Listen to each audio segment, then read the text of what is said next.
My wife, Lisa, and I had been together for 15 years. We met back in college, where her lively spirit and radiant smile immediately caught my attention. From that moment, I was head over heels, and before long, we were inseparable. We tied the knot right after graduation, diving into a life that felt straight out of a dream. Over the years, Lisa and I built a family, with a son, Ethan, and a daughter, Mia. On the surface, our lives seemed flawless. But as time wore on, I began to sense small but unsettling changes in her. At first, I brushed off these shifts, attributing them to the usual stress of daily life and raising a family. However, there were instances where I could not shake the feeling that something was amiss. Lisa had started working late more frequently, often seeming distant.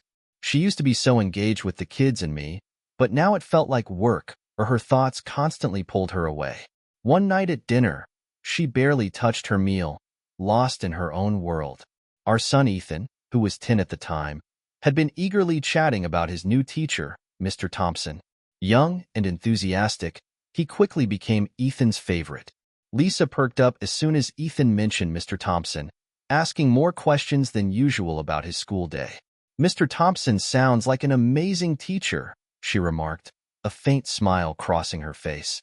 I noticed her reaction, but at the time, I did not think much of it. Over the following weeks, Lisa began volunteering at Ethan's school regularly. She started helping with events and even went along on a few field trips as a chaperone. I thought it was great that she was so involved in the kids' education, but her late nights at work were also becoming more frequent, and she grew secretive about her phone. Whenever I walked into the room, she would put it away immediately, or if it rang, she would step outside to answer. I tried to convince myself that Lisa was just stressed from work, but deep down, I felt a growing unease. One night, I decided to check our phone bill, something I had not done in years. To my surprise, I noticed numerous calls and messages to an unknown number, all at strange hours. My stomach dropped when I looked up the number and found out it belonged to Mr. Thompson. That night, I lay awake, my mind racing with dread and uncertainty. Could Lisa be having an affair with our son's teacher? I did not want to believe it, but I knew I had to find out. The next morning, Lisa went about her usual routine, bustling around the kitchen, getting the kids ready for school. She gave me a quick kiss on the cheek as she left, but I sensed a distance between us. Watching her drive off, I felt a mix of anger, sadness, and betrayal that I could not ignore. Determined to uncover the truth, I rented an old Toyota, leaving our family car in the driveway. The less attention I drew, the better. It was a scorching summer day, and I had already been tailing Lisa for a few hours. She had mentioned a meeting at Ethan's school, which was not unusual, but I had a gut feeling there was more to it. That evening, I parked near the school and waited. Soon, Lisa emerged, walking hand in hand with Mr. Thompson. My blood turned to ice as I watched them together, laughing and holding hands like teenagers in love. They walked to his modest car and drove off. My heart pounding, I started the engine and followed. They drove across town, stopping at a small apartment building where Mr. Thompson apparently lived. I parked a few blocks away, creeping toward the building and keeping to the shadows. Through the window, I could see them inside, laughing quietly, close together. They moved into the living room, and I knew what was coming next. Fueled by anger, I noticed an open window in the next room. Without hesitation, I climbed in, landing silently in the darkened apartment. The only sounds were their muffled voices. My pulse thundered in my ears as I approached the living room, fury building with every step. As I rounded the corner, I saw them wrapped in each other's arms, the intimacy of their embrace undeniable. I snapped.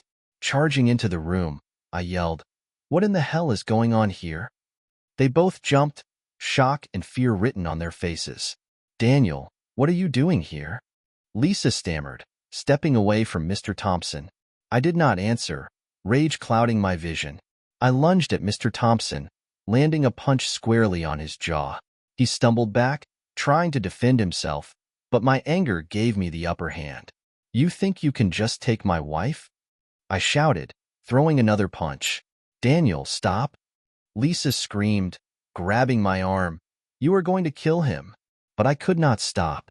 My fists kept swinging, driven by betrayal and pain.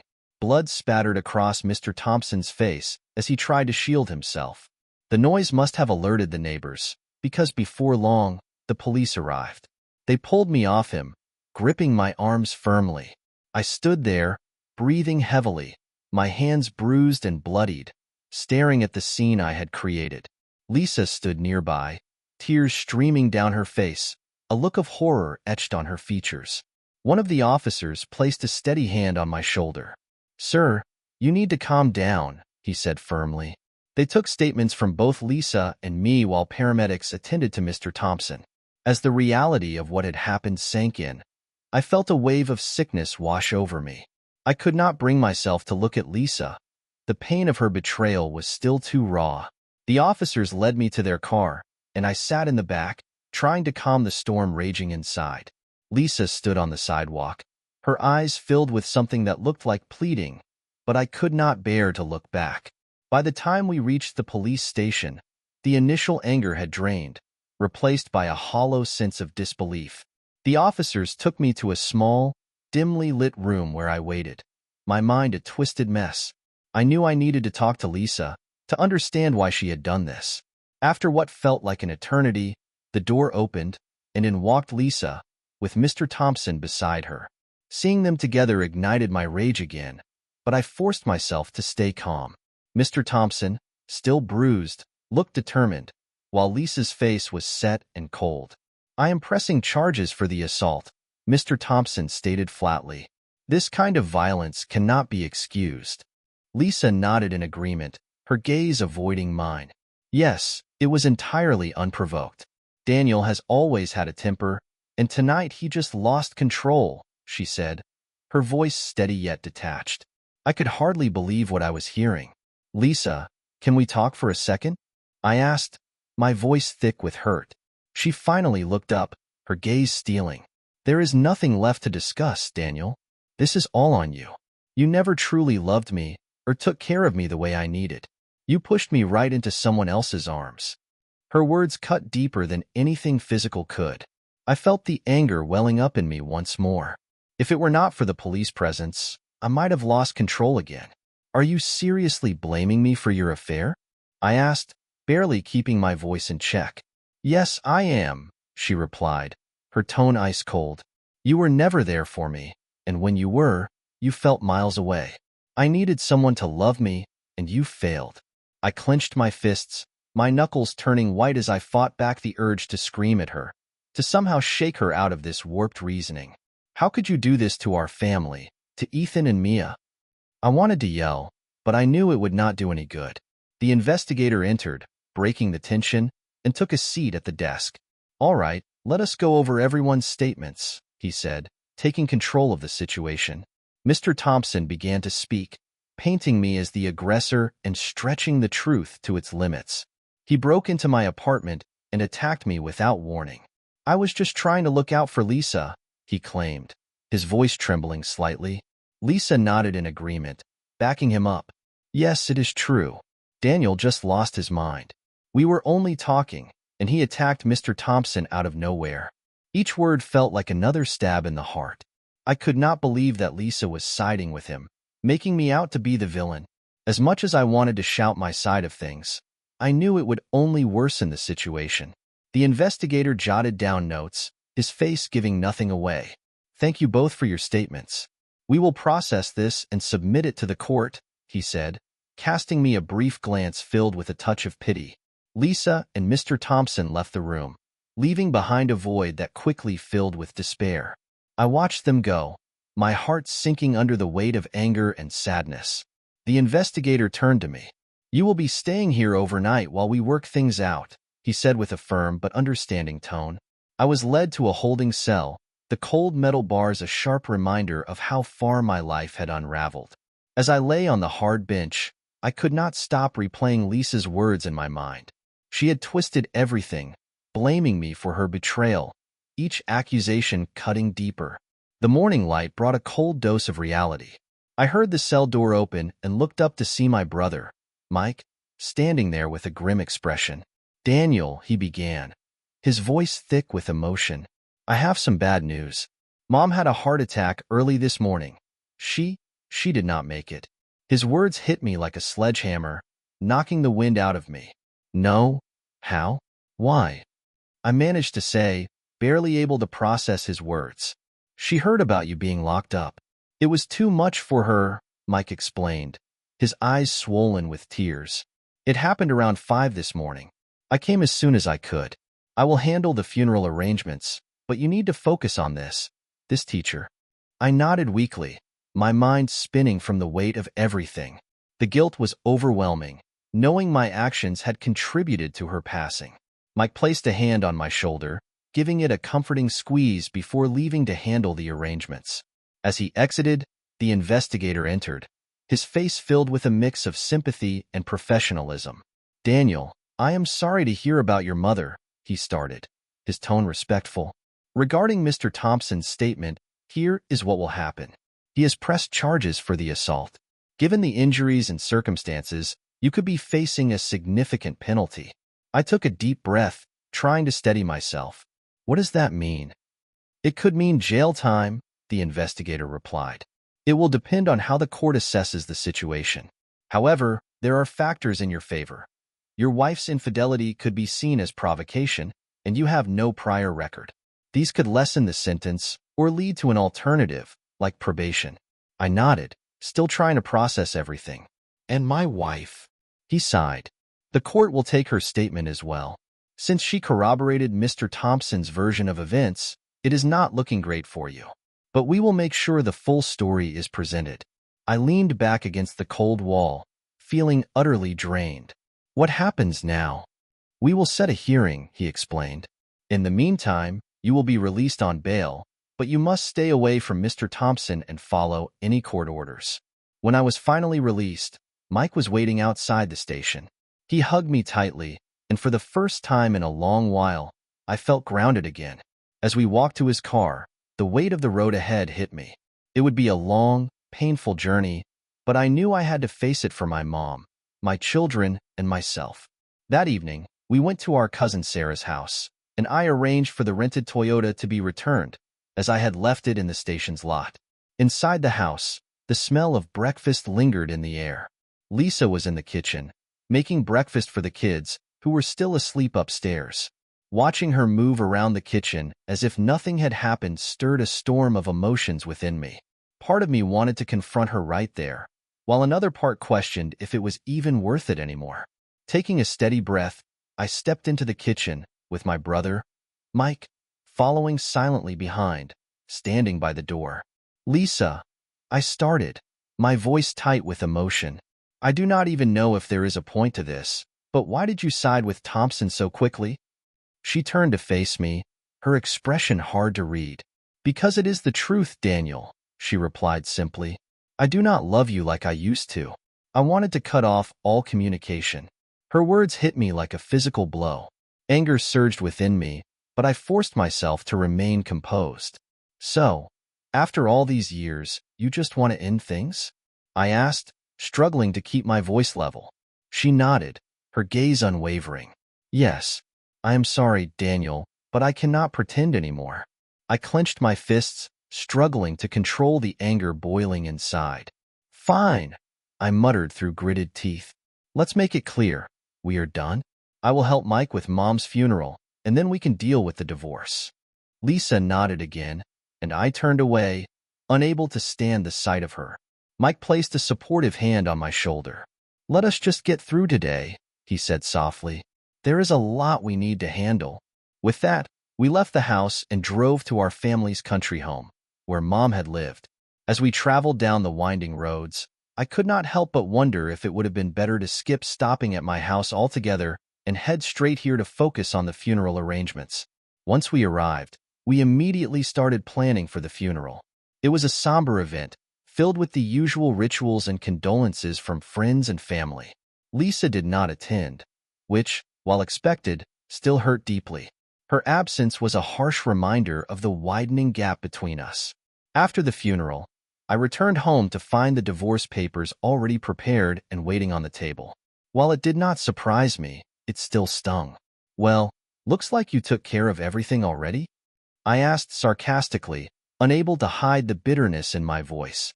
"Let us split everything fairly," she replied, a hint of irritation in her voice. I shot back, "Oh, I am sure you will be fair." My tone dripped with irony. The following days were filled with endless bureaucracy related to the divorce and the upcoming court case over the fight with Mr. Thompson. Every moment dealing with lawyers, court dates, and paperwork was draining, but I pushed through, knowing I had no other choice. As for dividing our belongings, I decided to give her most of it. I did not want a prolonged battle or a dispute over material things. I agreed to leave her the house and moved into our family's country home, where Mom had spent her last days. I would see the kids on alternate days, a painful compromise, but one that seemed necessary for their stability. The divorce proceedings were exhausting. Lisa and her lawyer kept pushing for more than I thought was fair, but I agreed to most of it, eager to end the ordeal as quickly as possible. Regarding the trial over the fight, I accepted that I would have to face the consequences. Although my anger and resentment lingered, I knew the court would likely side with Lisa and Mr. Thompson. Settling into the country home brought a strange sense of comfort. It was a place filled with memories, and now it would be my refuge for healing. The days ahead were uncertain, but I took each one as it came, focusing on rebuilding my life and being present for my kids. Eventually, the trial concluded. The judge sentenced me to a term of community service and imposed a steep fine. It felt like a slap in the face, as if Mr. Thompson was being rewarded after stealing my wife. The irony of the situation was almost too much to bear. With the divorce finalized and my legal troubles behind me, I fully moved into the country house. The responsibility of maintaining it, especially tasks that had once been Mom's, fell to me. Oddly enough, it became a source of solace, giving me something productive to focus on instead of dwelling on Lisa and the pain of the past.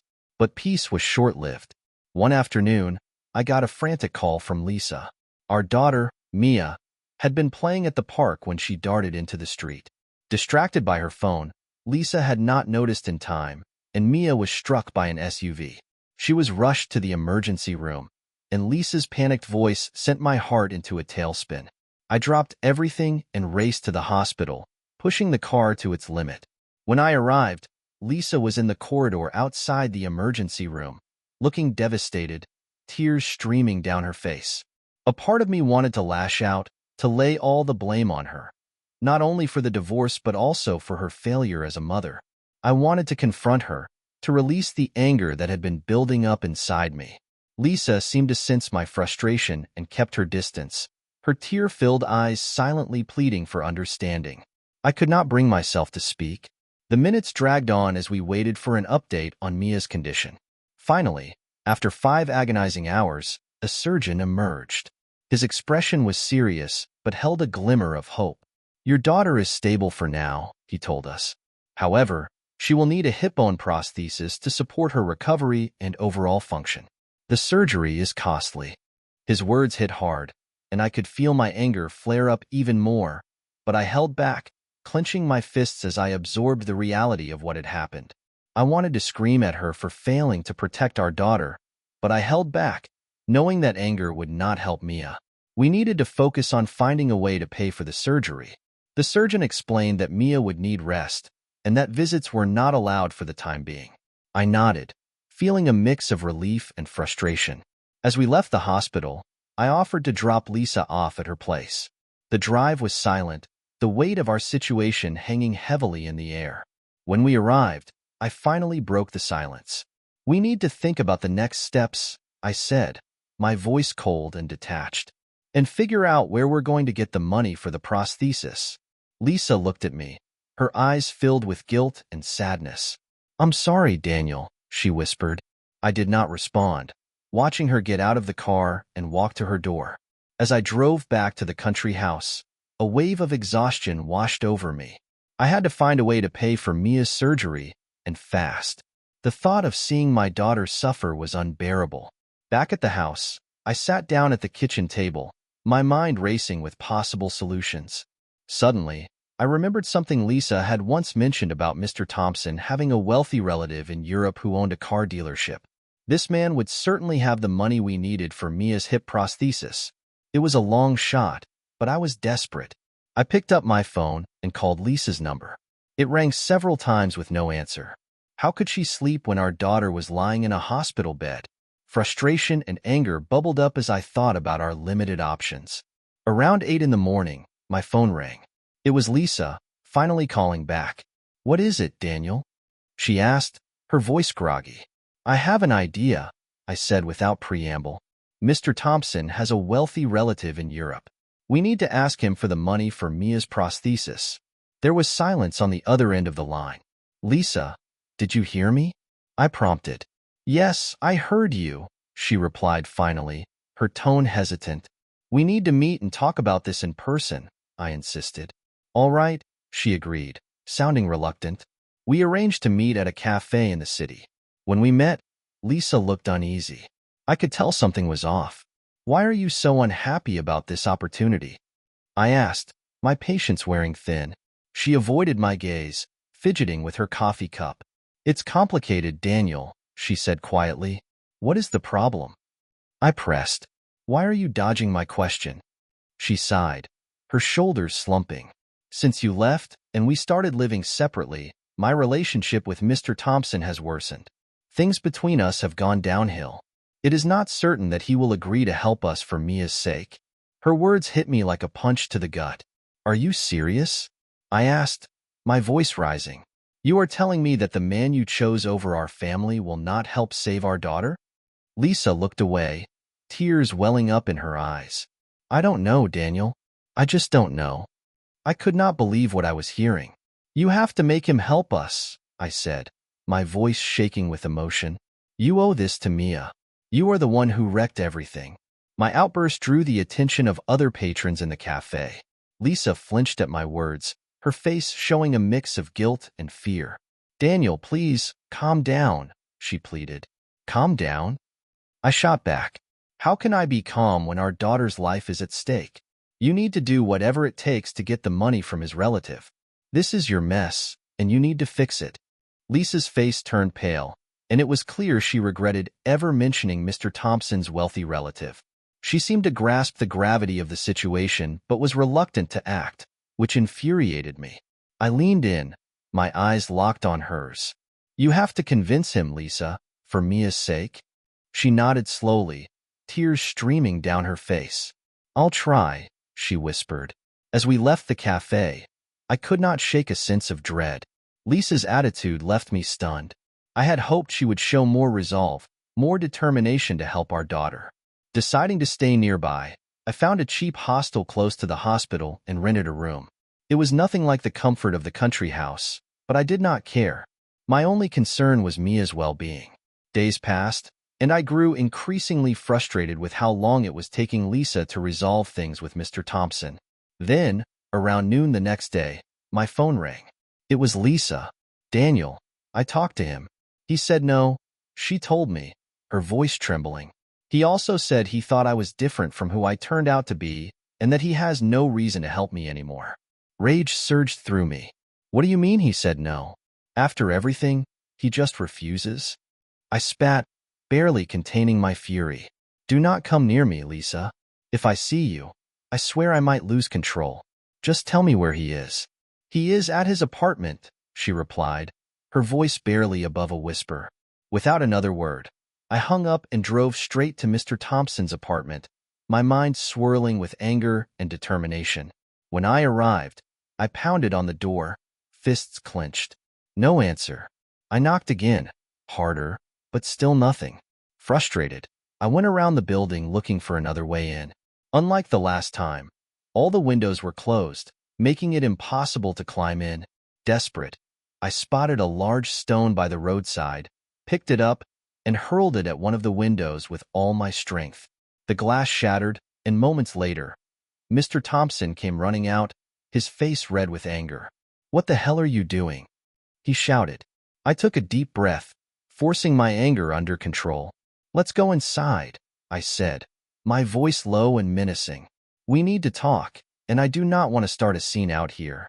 He hesitated, but when he saw the resolve in my eyes, he relented and led the way back into the apartment.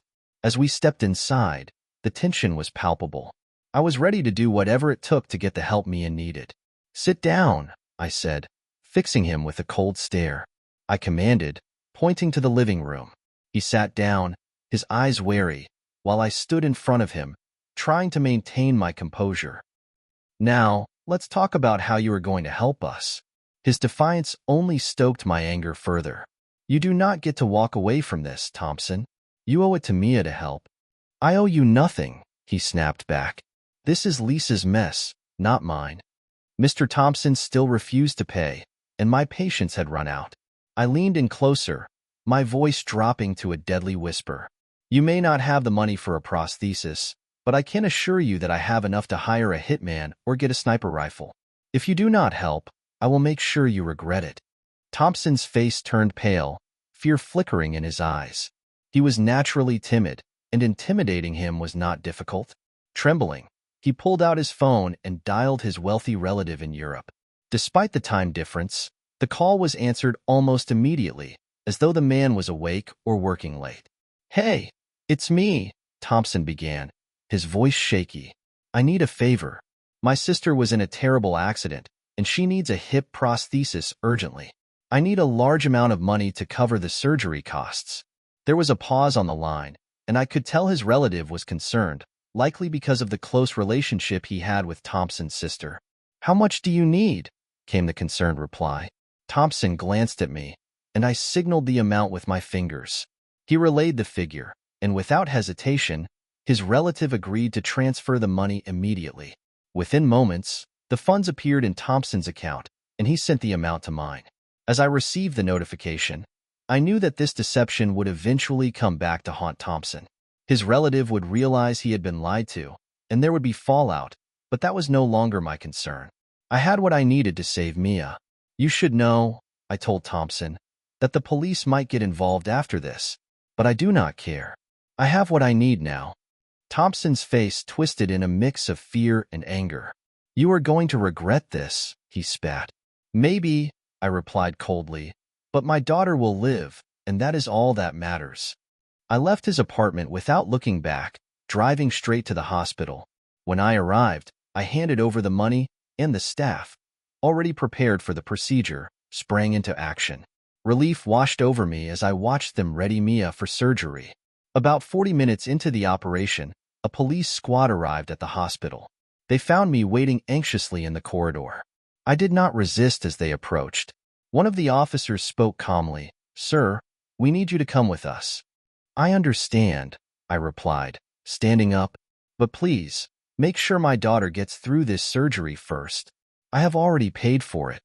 The officer nodded, a hint of sympathy in his eyes. We will wait until the surgery is over. For now, please stay here. The next few hours were the longest of my life. I sat in the waiting room, under police watch, praying for Mia's recovery. Finally, the surgeon emerged, looking tired but hopeful. The surgery was successful. Your daughter will need time to heal, but she is going to be all right. Relief flooded through me, and I felt tears well up. Thank you, I whispered. The officer placed a gentle hand on my shoulder. It is time to go now, sir. I nodded, letting them lead me away. The aftermath of my confrontation with Mr. Thompson was swift. He wasted no time filing another statement about what I had done. This time, I did not resist at all when the police arrived. I was calm and compliant, fully prepared to face the consequences of my actions. At the police station, I admitted everything. Thompson recounted his version of events, his voice shaking with a mix of anger and fear. He threatened me, Thompson said. He said he would hire a hitman or use a sniper rifle if I did not get the money. I had no choice but to call my relative in Europe and lie to him. Now my relationships with my family are in ruins because of this. The officers looked at me, waiting for my response. Everything he said is true, I confirmed, my voice steady. Thompson demanded the money back, but I had already used it to pay for Mia's surgery and had nothing left. I do not have the money, I said plainly. It all went to cover the prosthesis. This is your fault, Thompson snapped, anger flashing in his eyes. Because of you, my family relationship is shattered. They know I lied to them, and they will never trust me again. I looked at him, feeling a mixture of regret and resignation. I am sorry for the damage this caused in your life, I said, but my daughter's life was at stake. I would do it again if I had to. The room fell silent, the weight of the situation pressing down on everyone. Finally, the officer in charge spoke.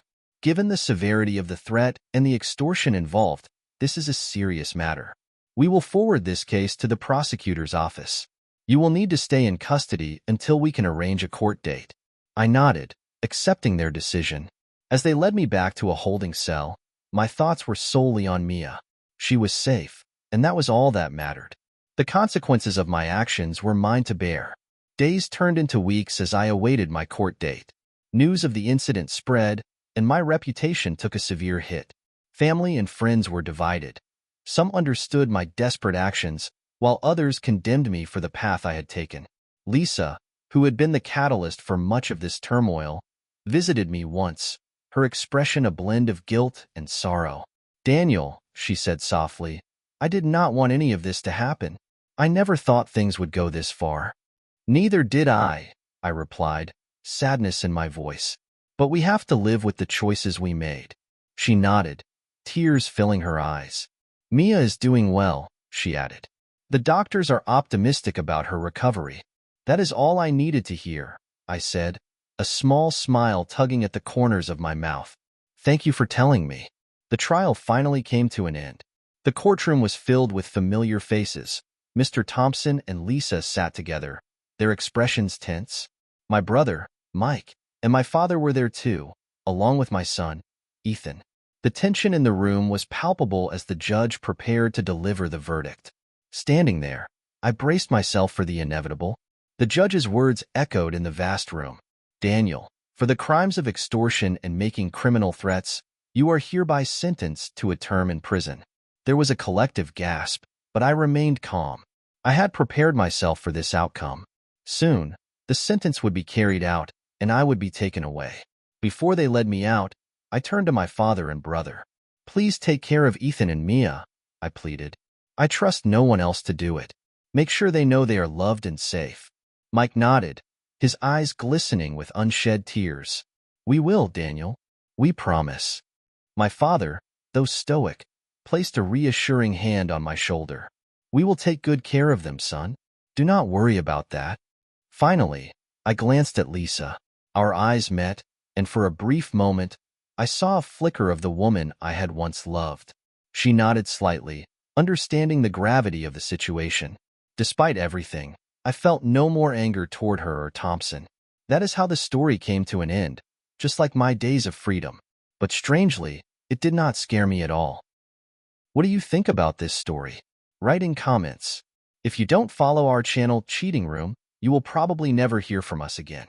If you are subscribed, congratulations, you will not miss any exciting story. Thank you for listening to this shocking story with us. See you again. Bye bye.